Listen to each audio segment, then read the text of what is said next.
Welcome back, my dear learners of class 10th. Let us study one more poem from your syllabus. That is for Anne Gregory, written by William Butler Yeats, an Irish poet. This Irish poet, my dear learners, was born in 1865 and died in 1939. But before dying, he left behind him huge just volume of work or huge volume of his work, including poems, dramas, and so on and so forth, my dear learners. This very particular poet, my dear learners, was one among the greatest poets, particularly from Ireland. My dear learners, this great poet, remember, my dear learner, was chosen as the senator, means member of the Senate House of his own country in 1922, and bagged the highest honor of the World Nobel Prize in 1923, my dear learners. This great poet did a lot, particularly for the welfare and upliftment of his own country. He did a lot, particularly for the glory of his own country, and he went on raising his voice during the Civil War, particularly for his own country, my dear learners. This great poet was in deep love with a young woman named Maud Gonne, M-A-U-D, Maud, Gonne, Maud Gonne. He was after the mesmerizing beauty of this young woman, but to his great sadness and sorrow, he failed to win the heart of that young woman. And at last, he married a lady named Lady Gregory. And together with that very particular lady, he did a lot, particularly for the revival of the culture, art, and literature of his own country. मैंने ये कुछ चीज़ें आपको इस poet के बारे में बताई, माय डियर लर्नर्स. अब मैं आपको इस पोम के बारे में बताने जा रहा हूँ. This very particular poem that is very very important, my dear learners. इस पोम का नाम है फॉर एन ग्रेगरी. ये जो पोम है, माय डियर लर्नर्स, ये 3 स्टैंजाज में है और एक स्टैंजा में 6 लाइन है. पहली स्टैंजा में जो है पोएट या स्पीकर बोल रहा है, दूसरी स्टैंजा में एक्चुअली लेडी ग्रेगरी बोल रही, मीन्स सॉरी एन ग्रेगरी बोल रही हैं, और थर्ड स्टैंजा में अगेन पोएट शायद अपनी बात रख रहा है, वो बताना चाह रहा है कुछ. इस पोम में पोएट हमें ये कहना चाहता है दैट एक्चुअली इस मॉडर्न वर्ल्ड या इस अर्थली वर्ल्ड में कोई किसी की जो है किसी की गुड क्वालिटीज़ के लिए कोई किसी से प्यार नहीं करता. एक्चुअली अगर जो एक व्यक्ति किसी से प्यार करता है तो उसके किसके लिए करता है, उसके फिज़िकल आउटलुक के लिए. कि अगर जो एक young man he falls for a young lady, एक यंग मैन एक यंग लेडी के प्यार में पड़ता है, तो किसके कारण, ना कि उसके गुड क्वालिटीज़ के कारण, बट उसके लुक के कारण.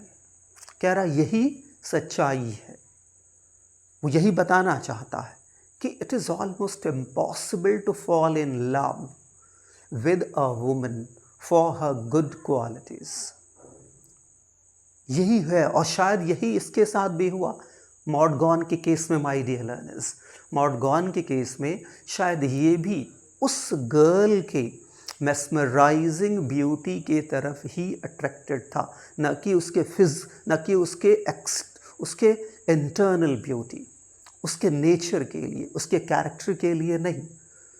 Probably he was also after. It was the external physical beauty of Maud Gonne that arrested his attention in such a bad manner that he couldn't recover in his own life from that trance he slipped into because of the mesmerizing external beauty of Morgana, जिसके कारण इसने ये सीखा, ये समझा है कि यहाँ पे एक्चुअली एक यंग मैन या एक यंग वुमन यदि वो एक दूसरे के प्यार में पड़ते हैं तो सिर्फ और सिर्फ किसके कारण, एक्सटर्नल फिजिकल ब्यूटी के कारण, न कि उनकी गुड क्वालिटीज़ के कारण, न कि उनकी रियलिटी के कारण कि वो हैं क्या, how good they are from inside. No, it does not matter how good one is from outside. It matters कि क्या मैटर करता है कि आप बाहर से कैसे दिखते हो, अंदर से कैसे हो. It does not matter. It does not matter much. तो आइए ये कुछ इंपॉर्टेंट चीज़ें थी जो मैंने आपको बताया. Now let's look at the poem and understand it line by line. Never shall a young man thrown into despair by those great honey-colored ramparts at your ears. So देखिए कह रहा है never shall a young man thrown into despair. कह रहा है कि कोई व्यक्ति कभी भी ऐसा नहीं होगा कि एक यंग मैन जो तुम्हारे प्यार में पड़ा हो और तुमने उसे मना किया तो वो दुखी हो. तो ये तुम मत सोचना. उसको समझा रहा है कि मान लो a young man falls in love with you. कह रहा मान लो कि एक यंग मैन है, he falls in love with you, वो तुम्हारे प्यार में पड़ जाता है, and you say him no, और तुम उसे मना कर देती हो. तो क्या हो जाता है, वो सैड हो जाता है, अपसेट हो जाता है. तो तुम ये मत सोचना कि वो तुम्हारा ट्रू लवर है, वो तुमसे सच्चा प्यार करता है, वो तुमसे प्यार करता है, न कि वो तुम्हारे लुक से प्यार करता है. ये मत समझना कि वो तुमसे प्यार करता है, वो तुम्हारे लुक से नहीं. एक्चुअली वो तुम्हारे लुक से ही प्यार करता है. वो तुम्हें चाहता है only because you are beautiful. तुम सुंदर हो सिर्फ इसलिए वो तुम्हें चाहता है. ये जो तुम्हारे हनी कलर्ड रैम्पार्ट है, हनी कलर्ड रैम्पार्ट वो उसके हेयर को कह रहा है. देखिए कितना ब्यूटीफुल कंपैरिजन कर रहा है वो उसके हेयर को किससे, उस रैम्पार्ट का मतलब होता है एक बाउंड्री वॉल या एक फेंसिंग वॉल या एक वो हाई वॉल, एक ऊंची दीवार जो किसी पैलेस या फोर्ट्रेस के चारों तरफ उठाई जाती है कि कोई एनिमी बड़ी ईजिली क्या न कर पाए, इन्वेड न कर पाए किसी फोर्ट्रेस को या किसी पैलेस को. कह रहा ठीक है तुम्हारे हेयर भी तुम्हें क्या करते हैं, तुम्हें प्रोटेक्ट करते हैं. They cover your face and, और ये जो तुम्हारे लॉन्ग हेयर हैं, it does not allow a young man to look straight into your nature and character for what you are from inside. कि वो अंदर से तुम्हें ये अलाउ नहीं करते हैं किसी को देखना है कि तुम अंदर से कैसी हो, how good you are from inside. सिर्फ और सिर्फ ये तुम्हारे येलो हेयर को ही देखते हैं और उसी के कारण दे फॉल फॉर यू, वो तुमसे प्यार करते हैं. तो कह रहा है ये समझो कि यदि कोई व्यक्ति जिसको तुम मना कर देती हो क्योंकि वो तुम्हें प्रपोज करता है और ऐसा करने पे वो दुखी हो जाता है तुम्हारे, तो ये मत सोचना that person is your true lover. नहीं, ये मत सोचना कि वो व्यक्ति तुमसे प्यार करता, नहीं. एक्चुअली वो तुम्हारे एक्सटर्नल ब्यूटी से प्यार करता है. ये बात ध्यान रखना. देखिए आगे कह रहा है वो, देखिए love you for your self alone. कह रहा है ये मत समझना कि love you for your self alone, ये ना सोचना कि वो तुमसे प्यार करता, मतलब जो तुम हो वो तुमसे प्यार करता. He loves you for what you are, जो तुम हो उससे प्यार करता नहीं. कह रहा देखिए and not your yellow hair. और ये मत समझना कि वो तुम्हारे फिजिकल ब्यूटी को नहीं प्यार करता, नहीं. Actual what is the matter of the fact that young man loves not you for what you are, but that young man loves you only because you are externally beautiful, only because you have that beautiful yellow hair. It means if a young man loves you, he loves you only for your physical beauty, only for your external look. He has nothing to do how you are from inside. He does not know you inside out. He only and only loves you. Why? Because you look beautiful. You have long yellow hair. So my dear learners, ये पहली stanza इस pome की। आप इसमें figure of speech देख लेते हैं। देखिए पहले जो है यहाँ पर देखिए, पोएट जो है इस यंग गर्ल एंड ग्रेगरी के हेयर को कंपेयर कर रहा है हनी कलर्ड रैम्पार्ट से।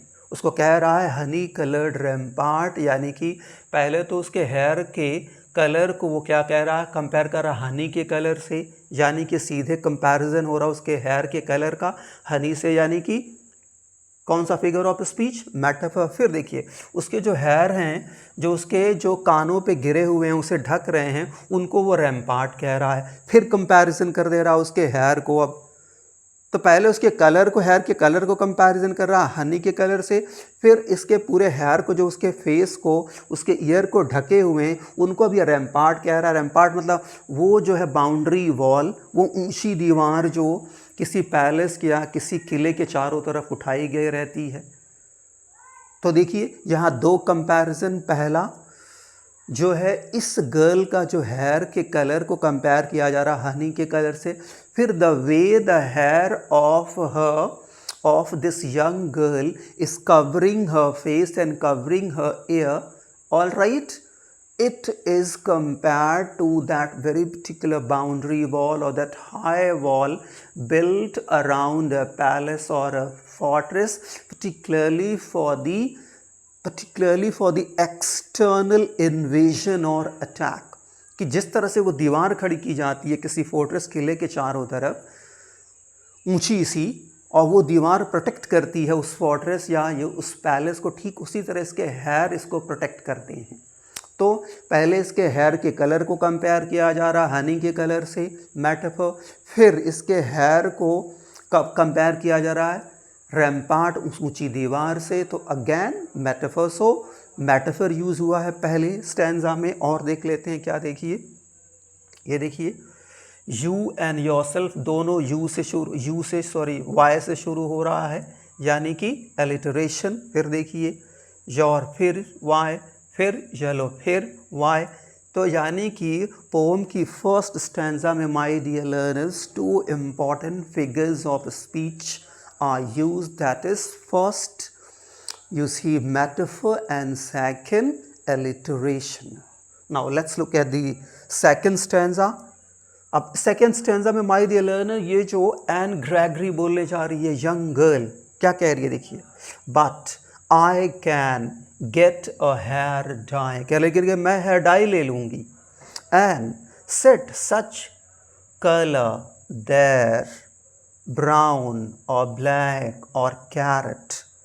तो कह रही है क्या कि यदि कोई व्यक्ति सिर्फ और सिर्फ मेरे एक्सटर्नल लुक के कारण प्यार करता, तो मैं क्या करूँगी, I will pick up a hair colour, कह रही मैं हेयर कलर लूँगी, I will dye my hair black और डाई माई हेयर ब्राउन और dye my hair carrot colour. कह रही मैं अपने बालों को क्या करूँगी, ब्लैक कलर कर लूँगी या ग्रीन कलर कर लूँगी या गाजर वाले कलर में कलर कर लूँगी। और ये मैं क्यों करूँगी, only to make myself look less attractive.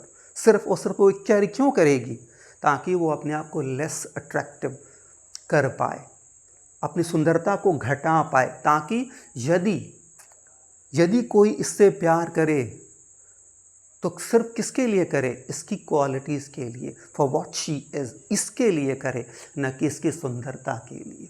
तो कह रही कि यदि कोई व्यक्ति मुझे सिर्फ प्यार करेगा सिर्फ मेरी सुंदरता के लिए, तो मैं क्या करूँगी, अपनी सुंदरता को ही घटा लूँगी, अपने हेयर के कलर को क्या करके, ब्राउन करके, ब्लैक करके या कैरेट के कलर में करके।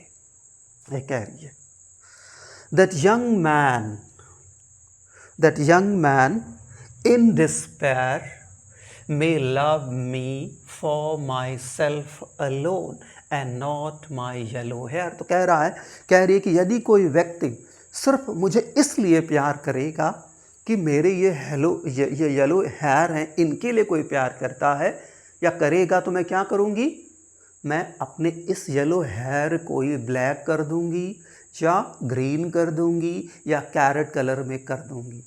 कि कोई इस कारण मुझे ना प्यार करे कि मेरे येलो हेयर हैं, मीन्स कि यदि कोई व्यक्ति सिर्फ और सिर्फ मुझे इसलिए चाहता है all because of my yellow hair, then what will I do, I will try my best to dye it black or green or brown or any other color, only to look myself or only to look less attractive. In order that if a young man falls for me, falls for my good qualities, falls for my character, falls for what I am from inside and not for what I am from outside, कह रही।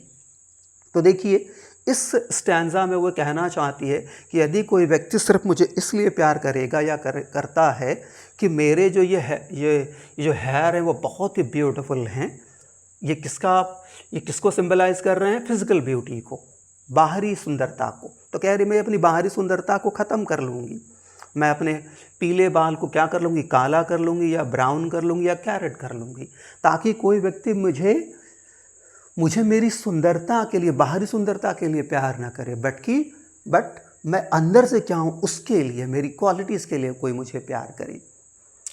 तो यहाँ पे एक बार हम आइए और इसकी फिगर ऑफ स्पीच भी इस पोम की हम लोग देख लेते हैं। फिर आई कैन चेंज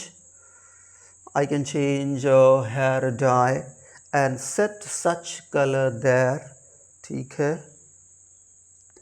ब्राउन और ब्लैक और कैरेट। यहाँ देखिए ब्राउन ब्लैक, यानी कि किसका, दोनों जो वर्ड्स हैं बी लैटर से शुरू हो रहे हैं, यानी कि just at the beginning of this two words we have the repetition of the B sound, यानी बी साउंड का रेपिटिशन है, यानी कि alliteration. That young man in despair, आइए यहाँ पे देख लेते हैं, may love me, यानी कि मे एम से, मी एम से, माई एम से, यानी कि इस पोम की लाइन में 3 ऐसे वर्ड्स हैं जो तीनों एम से शुरू, यानी कि फिर मेटाफर, एंड यहाँ पे देखिए and not my yellow hair. तो इस पोम की जो सेकेंड स्टैंजा में हमने देखा ये कुछ फिगर ऑफ स्पीच, यानी कि इस सेकेंड स्टैंजा में भी एक ही फिगर ऑफ स्पीच सबसे ज़्यादा यूज़ किया गया है, that is alliteration, particularly for shifting emphasis on certain thing, my dear learners.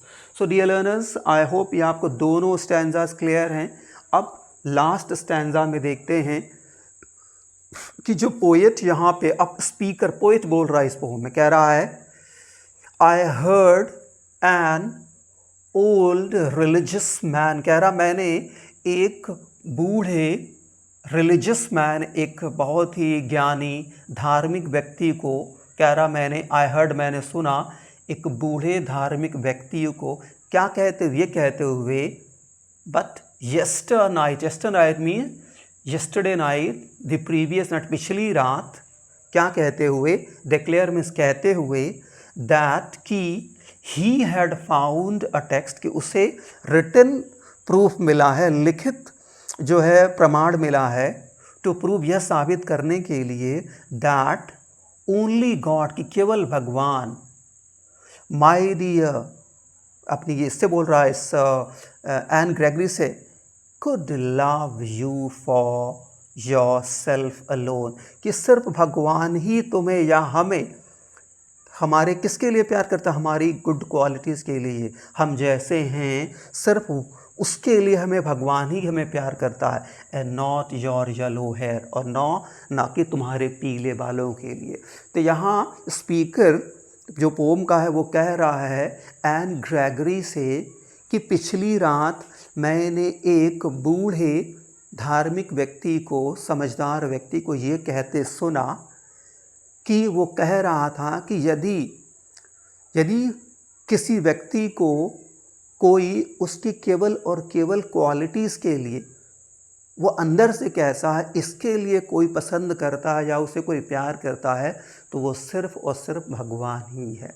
मतलब कि हम जैसे हैं, अगर जो हम जैसे हैं उसके लिए कोई प्यार करता तो सिर्फ भगवान ही हैं, नहीं तो और सब एक दूसरे को उसके एक्सटर्नल आउटलुक के लिए ही प्यार करता है। तो यहाँ पोइट ये भी कहना चाहता है, एक तरह से आप कह सकते हैं that we ordinary common human beings are actually only after the physical beauty, or it is the physical beauty that only and only draws the attention of the common man. Common man is a kind, we can say that common man is a thrall of the external beauty, slave of the external beauty. It is the external beauty that makes a common man dance to its tune. कहना चाहता है कि हम common man सिर्फ और सिर्फ external beauty की तरफ, बाहरी सुंदरता की तरफ ही क्या होते हैं, बाहरी सुंदरता की तरफ ही आकर्षित होते हैं। क्यों? क्योंकि हम किसी व्यक्ति की कोई व्यक्ति अंदर से कैसा है इसको हम पहचान भी नहीं पाते हैं। शायद जब हम किसी की तरफ देखते हैं तो उसकी जो एक्सटर्नल ब्यूटी है वही हमारा अटेंशन खींचती है। हम उसको नहीं जान पाते हैं कि वो how that person is from inside, कि वो अंदर से कैसा है, what is the character of that person, how good is that person as a human being, कि वो व्यक्ति ह्यूमन बीइंग के तौर पे कैसा है। कहना चाहता है it is only the God who can look straight into the nature character of a person, and that's why it is only the God who loves one for what one is and not for the physical beauty or the external look of that person. ये my dear learners, ये pome की जो है हमारी last stanza है। अब आइए इसमें देख लेते हैं कुछ फिगर ऑफ स्पीच क्या है। कह रहा है I heard an old religious man, ठीक है, फिर but yesternight declare that he had found, फिर देखिए he had, दोनों में h का साउंड, तो again alliteration, text to prove that only God, my dear, could love you for your, फिर यहाँ देखिए you, your and not your, फिर देखिए येलो, वही रिपीटिशन ऑफ। तो देखिए इस पोम में आप ये भी देख सकते हैं कि योर येलो जो है हेयर बार बार रिपीट भी हुआ है। आप यहाँ पे भी देख सकते हैं एक बार और कहीं रिपीट है, यहाँ देखिए यहाँ पे भी ये रिपीट हुआ है येलो हेयर, और ये येलो हेयर बार बार रिपीट हुआ है। और ये येलो हेयर एक तरह से आप कह सकते हैं यहाँ पे ये सिंबल की तरह यूज़ हुआ। ये येलो हेयर क्या सिंबलाइज करता है, एक्सटर्नल ब्यूटी, बाहरी सुंदरता। तो my dear learners, I hope ये पोम आपको क्लियर होगी, आई होप ये सारे फिगर्स ऑफ स्पीच भी आपको क्लियर होंगे। इसके बावजूद if you have any query, any doubt, feel free to write below in the comment box and I shall at once try my best to answer you. And for such more videos, please my dear learners and my dear students, follow me.